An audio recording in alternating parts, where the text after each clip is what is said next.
Since 1980, the BMW Motorrad GS line has been synonymous with superlative German engineering and a flair for adventure that has gone all over the world. Ewan McGregor and Charlie Boorman famously rode a pair of R1300 GS way back in 2004, riding from London to New York by way of Europe, Central Asia, Alaska, and most of the US in the hit documentary Long Way Round. It became so famous that it practically made the GS a celebrity and the star of many other documentaries through the years. And who doesn't want a bike with star power? In the GS line, the R1200 to 1250 series has long been the most coveted in the lineup. Big and burly, but also incredibly smooth to ride, it flattered even the most average rider with unflappable ride and handling. For many riders who often go through many bikes in their journey, the R1250 GS has long held the reputation of being the so-called endgame bike. Once you got one, it's not likely you would want anything else, unless you have lots of money and just want variety in your stable. So how about the newest version then? Launched late last year as a 2024 model, the R1300 GS has so many new things about it you'd think the old bike was a shopping cart. The bodywork has been redesigned for a sleeker and more aerodynamic look. It has a new two-part frame with a main section and a subframe in place of the old trellis architecture. The boxer engine is up 50cc, now making 145 horsepower. The suspension has been revised using a telelever system in front with a central shock and a single-sided paralever setup at the back. Adaptive ride height lowers the bike when you come to a stop and continuously adjusts the damping at speed for exceptional stability. It also has driver safety aids we've first seen in cars, like adaptive cruise control and blind spot warning.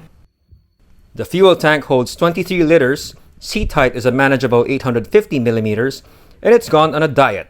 12 kilos were shed in the evolution from 1250 to 1300.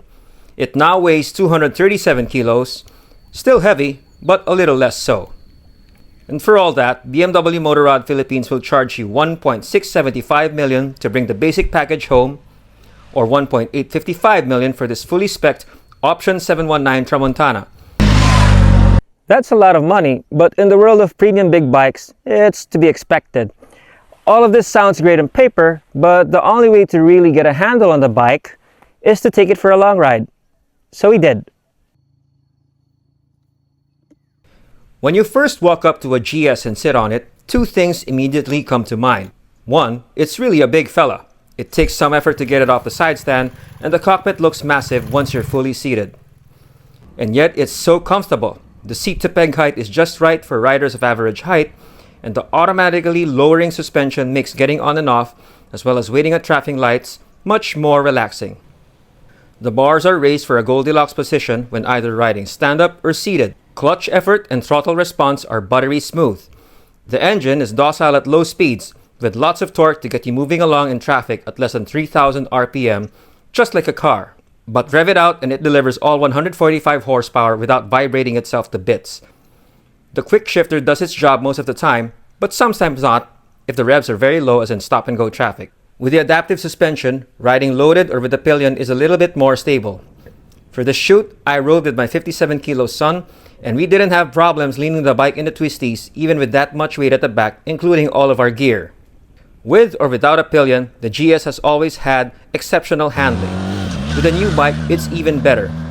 It is lively and eager to turn in while still being very stable and comfortable at higher speeds. The combination of better power to weight, low center of gravity afforded by the placement of the motor and transmission, and the sophisticated suspension really make it a joy to ride in your favorite set of curbs. And because it has an upright position and makes so much power down low and mid-range, maintaining a high average speed is easy over hundreds of kilometers. For day-to-day riding, the adaptive cruise control is effective, reducing rider fatigue on long highway stints. Blind spot warning lights on the side mirrors add to your safety during lane changes. Finally, the electrically adjustable windscreen is a treat. At the highest setting and in combination with the sleek fairing around the tank, it's possible to ride at highway speeds with a helmet visor up without hurting your eyes. Back to that engine. Lots of torque for effortless cruising with more power for high-speed blasts. Top speed is still north of 200 kilometers per hour, and fuel efficiency is anywhere from 16 to 20 kilometers per liter. Thanks to the low and forward position of the cylinder heads, engine heat, while still substantial, is not excruciating compared to a V-twin in our tropical weather. But the sound is an acquired taste. It's guttural and tends to drone like an old World War II aircraft engine. Along with the whine of the shaft drive and some gnashing from the wet clutch, it all sounds industrial and not particularly sexy.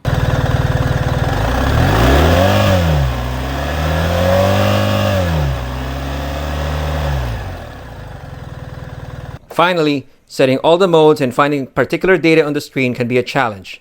It takes practice to navigate the screen with ease.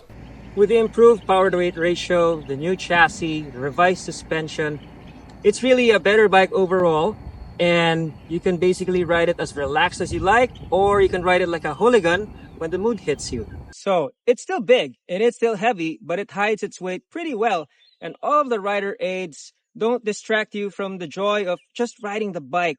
It just makes it a lot less stressful when you're doing boring stuff like crawling through traffic.